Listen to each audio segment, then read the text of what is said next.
This is a lecture from OpenTuition. To benefit from the lecture, you should download the free lecture notes from opentuition.com. Corporate culture or organisational culture is very important. It's something we're all actually very sensitive to, and you would have recognised it whenever you start a new school or first go to college or maybe start at your employer. Shall we say you probably go carefully for a few days, a few weeks maybe, because what you want to do is to see people, to see how people do things around there. How do they interact with each other? What do they call each other? Is it first names, second names? Is it very formal? Is it informal? How do they dress? Is there always a culture of, staying that extra half hour at the end of the working day and so on? So defining it as a way we do things around here, and as a way of being sensitive to the culture, is very approachable, very easy to understand kind of what we're talking about. And it's important in organisations because the culture within the organisation affects really how it operates. If you have a culture in the organisation where people stick very strictly to their job specifications, then if a customer comes in wanting something, then the response they get might be relatively unhelpful. You're kind of saying, "Oh, sorry, I can't help you, it's not my job." And really, nowadays that's unlikely to promise much long-term success for organisations where people expect a bit more better service, a bit more responsiveness, and so on. Similarly, the culture may have to change if an organisation changes its kind of approach. If it had been what you might call cheap and cheerful, if it was a hotel, say, a very basic hotel, operated so that for a low cost it gave you fairly basic but okay type of facilities. If it found that the market was very competitive and wanted to go up market to a much more luxurious type of hotel, then the culture in the organisation would have to change. The relationships between staff and so on, the way you might define good service, your idea of actually what the organisation is for, would have to change. And if it didn't, then it would be impossible to deliver this high-class, more luxurious type of service. Now, the cultural web here is an attempt to set out these six influences, really, 7 influences on what determines a culture, or what certainly affects a culture. So going from the top, symbols and titles. Symbols and titles, for example, are there lots of people called vice president in the organisation, even though they're really managers. Does the board have their reserved car parking spaces? Do senior managers have their own offices where the door closes and so on as a kind of symbol of their superiority? Or is it much more open plan and they just kind of share the space with other people? And I think you can see that this is going to affect the culture. Lots of symbols and titles, if they reinforce the different seniority between people, then it's probably not going to lead to very good communication between people either. Whereas if it's so much more kind of egalitarian, really, then interchange of ideas and so on is much more likely. Power relations, easy way to think of that. Does your boss tell you directly what to do? Or does your boss say, "We have a problem here, what do you think we should do? How do you think you would solve that?" There's a very different feel there in the relationship. You're not just there to be told what to do, with no input whatsoever, no recognition of your skills. If you're asked for your opinion and so on, it's motivating, but also maybe necessary in complex organisations where, of course, the boss will not know everything.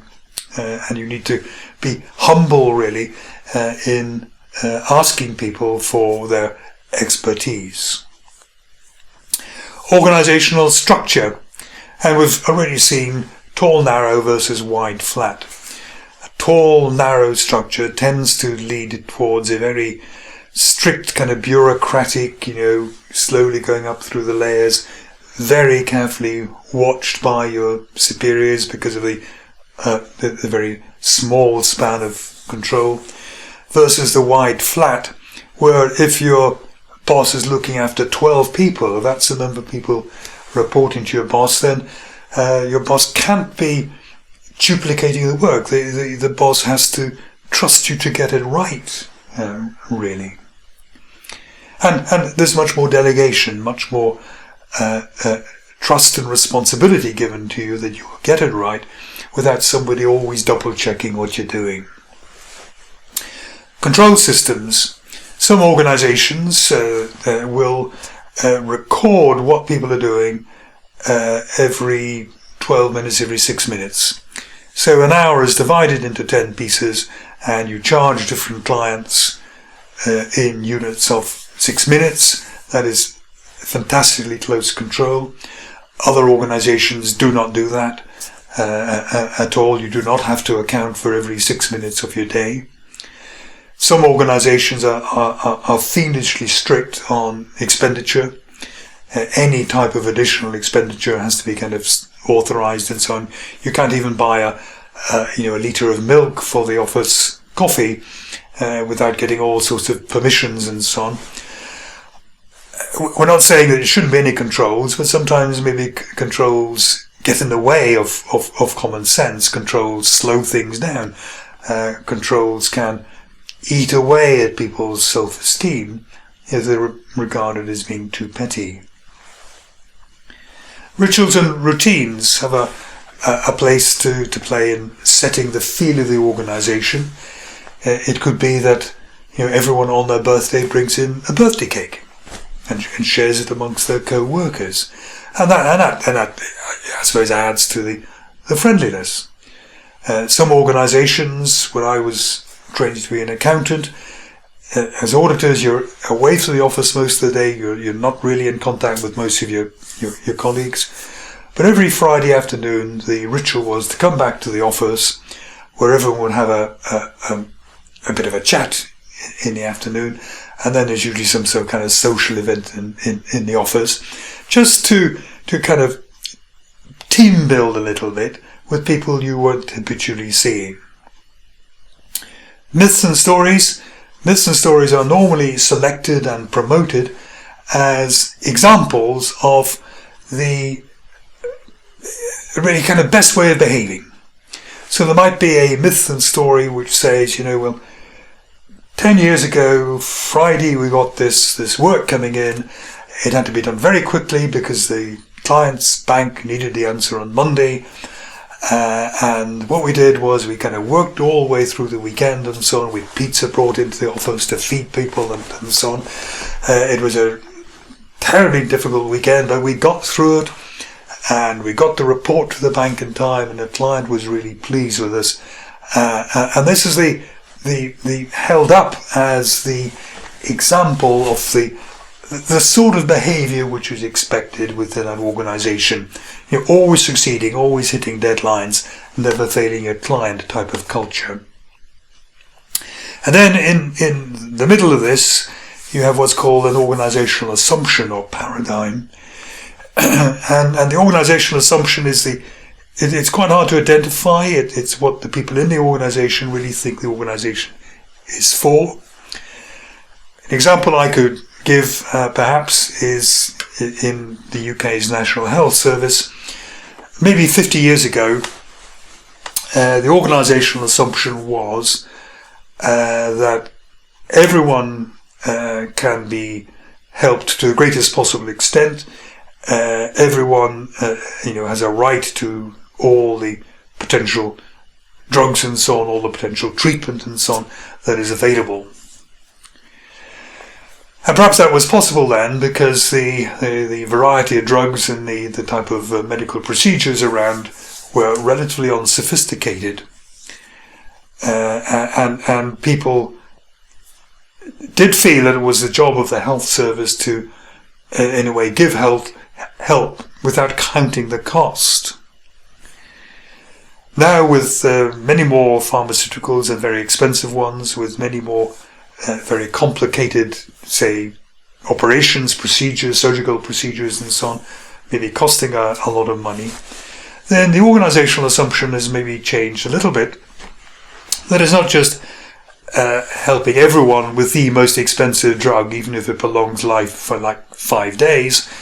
There's a kind of maybe recognition now that some sort of budgetary responsibility or some sort of a nod towards the budget and the use of resources needs to be taken into account.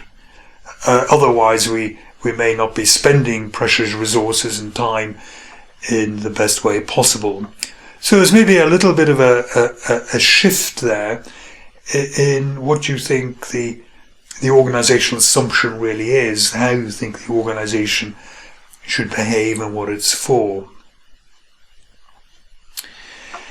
Now, Handy classified, you've got these 6 or 7 influences on culture, and Handy then said, their influence can result perhaps in 4 types of culture. First of all, there was the power culture. Basically, the power culture is absolutely where there is a boss. Okay? The big boss, if you like. And usually this person's name is the same as the name of the company. And this person essentially keeps all the power to themselves, doesn't delegate, doesn't share any power. You do almost anything this person says without having to question it at all. It's very bad for what we'll see as corporate governance.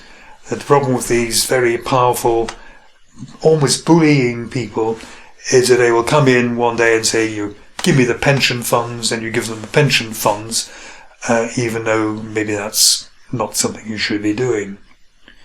You tend to find this in the smaller entrepreneurial type companies where someone has started it off and it hasn't really grown, or these people haven't learned to maybe delegate power a little bit. If it continues into large organizations, and that can be difficult for one person to retain the power, but if it does, if it is found in large organizations, it's usually a sign of considerable risk, because you have one person with almost absolute power, almost a dictator within a large organization, and it opens up the doors really to very bad corporate governance. There's no reason why this person is going to make good decisions. Would it not be better if they were to consult a little bit more? Can they really be master of everything? Well, then really goes as a role culture, and I suppose that is roughly in line with what we call a functional organisational structure. People of roles. You're the chief accountant, you're the credit controller, you're the management accountant, and so on. You're given a title, and the titles are usually kind of arranged, if you like, within functions. This can work very efficiently. We talked about economies of scale. Everybody in the accounting department kind of speaks the same sort of language. They understand what's going on, and so on. The problem is that people can begin concentrating on preserving their position in the hierarchy, preserving their role and all that goes with it. And it can become very, very kind of blinkered. This is where people will look at their job description, they will fulfill their job description, but they will never go outside it. So if your colleague was off ill and the customer needed some help, you would be saying, oh, that's not really my job, I'm sorry, I can't help you. You have to wait till my colleague comes back. Now, we're not saying you should take on tasks that you're unqualified for. We're not saying that if the aircraft pilot doesn't turn up, that a cabin attendant can take off, so to speak. But of course, most jobs are not like that. They're not kind of life critical like that. But it's just rather blinkered. I'll do my role and I'll do nothing else, which by and large people have tried to get rid of. What they've changed, or what they've tried to change through, is a task culture, where what is important is get the job done. So we'll cooperate, we'll be flexible. The important thing there is that ultimately we please the customer, please the client, because that's the source of our revenue. And finally, and pretty rare, is a person culture. A person culture is one where somebody, in a way, gets pleasure from what they do at work, but don't really want the context of work, if I can put it like that. So you could envisage maybe a very talented surgeon. What that person wants to do is really to operate, to do the technical stuff. Doesn't really want to have to interact too much with anything to do with the management of the organisation or other departments within the hospital. So they just want to get on doing their thing. And that's the kind of person, you see it sometimes, IT specialists who are very kind of single-minded, they just want to do that coding, and they don't really want to have to interact very much with a wider organisation. Nobody advocates this, particularly. It was identified by Charles Handy as a particular sort of almost detached person within the organisation. Shine, not much to say here. You need to know these three levels, if you like, here, three levels of culture. He said, first of all, it's very obvious stuff that you can see, the artifacts. So you see immediately in a culture how people dress. Is it formal? Is it always suit and tie? And so on, or are people allowed to come in their t-shirts and so on. You will see it in how the office is arranged, whether it's open plan or whether it's everybody in separate offices and the like. You will see it in the interaction of people, whether it's very formal or whether it's more informal. These are very easy to see, but maybe to some extent slightly superficial. Then there is espoused values, our strategy. So the espoused value might be, we put a very high premium on high quality. And part of our strategy, part of our goal at being successful is always to deliver products of almost perfect quality. And then further on down, there is a basic underlying assumptions here. Basic underlying assumptions really saying, what is the organisation about? It could be, is it profit seeking? Is it an organisation which wants to do good? Is it an organisation which is primarily charitable? And so on. And whether an organisation is perhaps profit seeking or whether it is charitable will affect to some extent the culture and the type of behaviour within that. Sometimes it takes a little while before you can manage to burrow down to see what the underlying assumptions are. It's very like the paradigm when we looked at the cultural web. Finally, we have work of Hofstede, who looked at how cultures may be affected by different national characteristics. So how does national culture influence how people work and expect to be managed? And he came up with these ideas. First of all, power distance.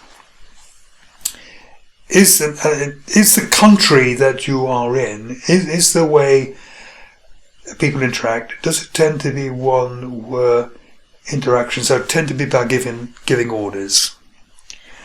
And it doesn't tend to be asking people for their opinion.